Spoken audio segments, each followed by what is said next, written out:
Good morning. Here we want to study about the intersymbol interference. We were studying our second unit, that is the baseband digital transmission, in which in previous session we have seen about the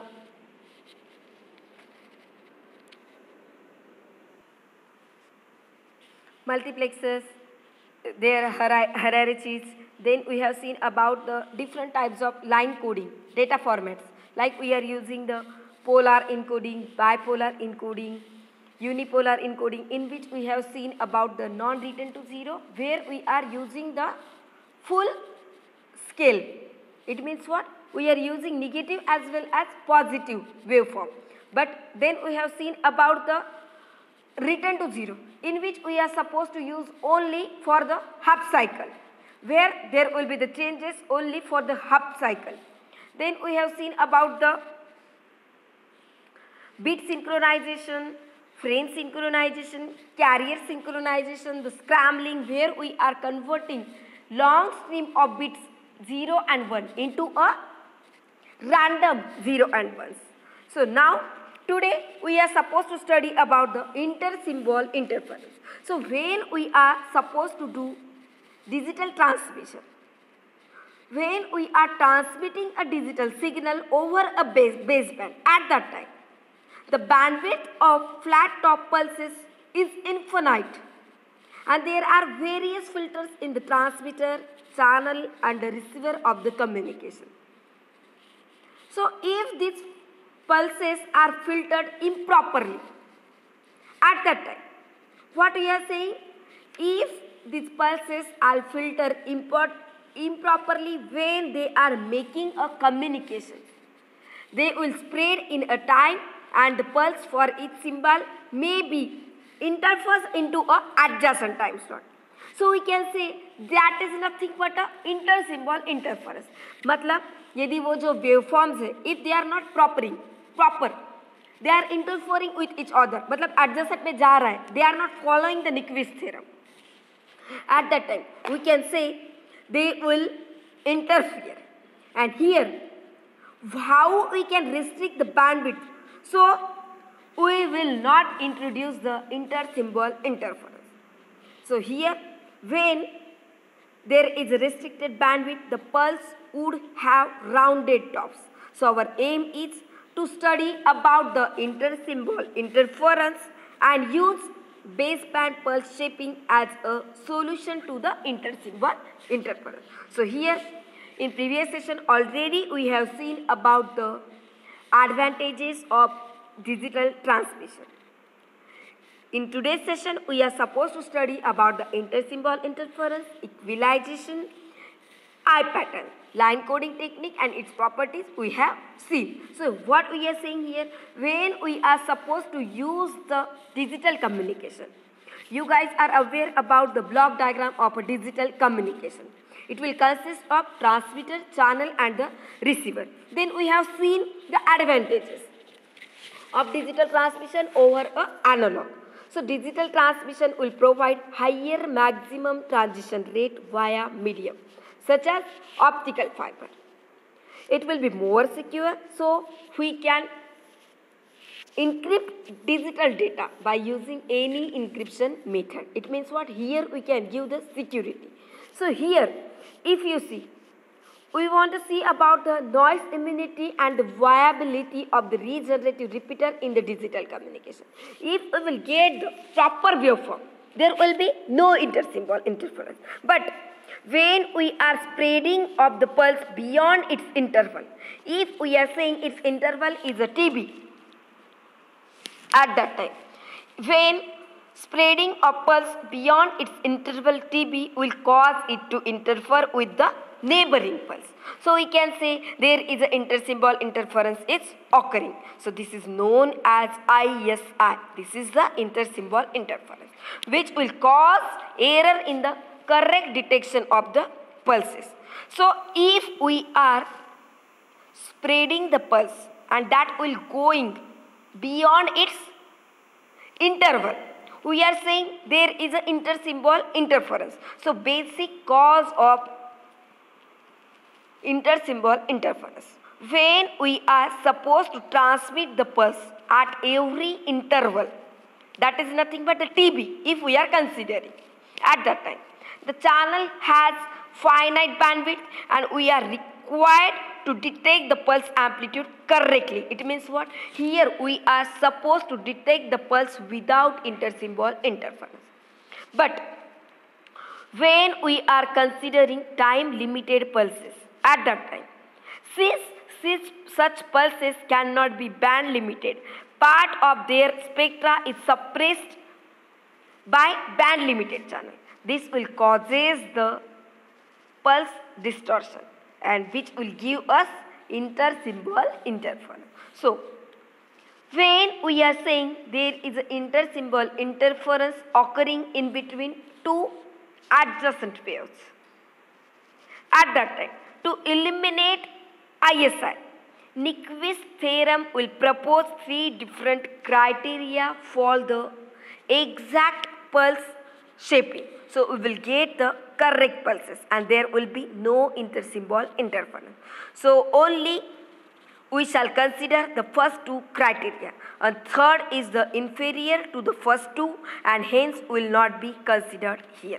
So we will see which criteria Nyquist theorem give us so we can eliminate the ISI. It means what? Intersymbol interference. So here if you see, in the first method, Nyquist theorem will achieve zero intersymbol interference by choosing a pulse shape that has non-zero amplitude at its center. We are saying at time t equal to 0 and it will have 0 amplitude. When time will become plus minus n TB, n is nothing but number of channels we are having. So we can write such pulses as we will get the P of t equal to 1 when we are taking t equal to 0. It means what? If we are taking at its center, we will get here non-zero amplitude. And when we are getting the zero amplitude, when we are taking the t value, that will be equal to plus minus n TB. And TB is nothing but we are taking it is as a 1 upon RB. So we can say here there exists only one pulse that meets the Nyquist first criteria and which will have the bandwidth, that will be RB upon TB.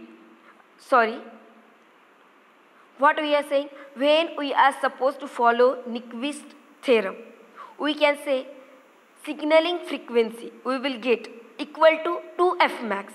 It means what? 1 upon 2b we will get. 1 upon 2b.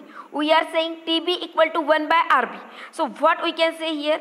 There exists one pulse that will miss the Nyquist criteria. Nyquist criteria, so it will get the bandwidth. That will be RB upon 2 Hertz. So we will get here pulse that will be P of t equal to sinc n RB t.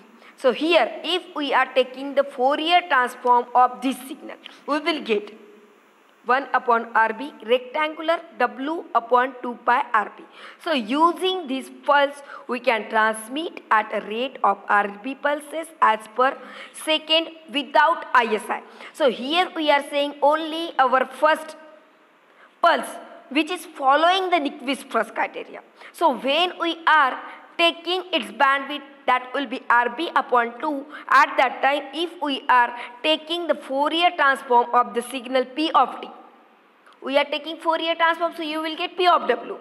So using this pulse, we can transmit at a rate of RB pulses per second without ISI.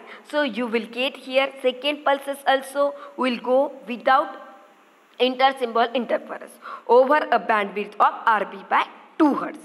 So here if you see the waveform, you can see in the diagram A where we will get the interference. If you see, when we are studying about the Nyquist first criteria, at that time if we are taking the pulse that will